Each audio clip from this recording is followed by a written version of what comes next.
ng sabi dito sa instruction. Buksan ko muna.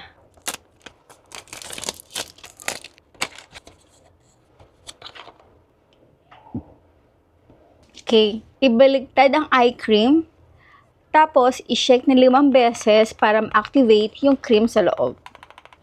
Paano to? Oh, hinahanap ko yung pinaka-press niya, pero yung pala, i-twist siya. Diba? Mas maganda yung ganito, mas prefer ko yung ganito kasi sa may takip. Kasi pag may takip, laging natatanggal kahit meron tayong pouch na para doon sa mga serum na yun. May lock ba? Ayun, may lock pala. I-press sa malakas para malabas ang hangin. Gagawin nyo na ito sa una. Hello. Ayun. Ang gagamitin natin, itong ring finger. Kasi mas control daw natin yung pag-apply nito sa ating eye bags. Okay. So, sabi dito, 1 minute anti-wrinkle, smooth fine line, fade dark circles. 1 minute. Check natin. Meron. 1 minute. Nakita na ba kayong difference, guys? Parang may konti.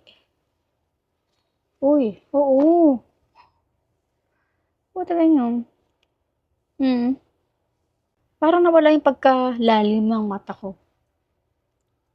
Hindi ko alam kung anong effect nito. Parang,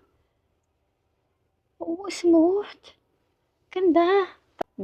Konti lang.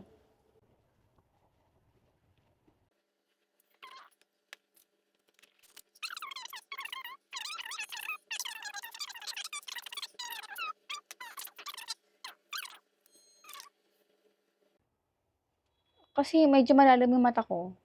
Ayun o.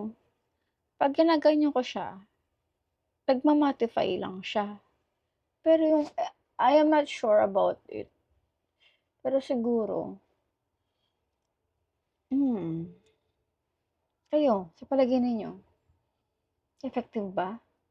Kung gusto niyo ito ma-experience din, ilalagay ko na lang sa comment box section or sa ating, syempre, sa Yellow Basket.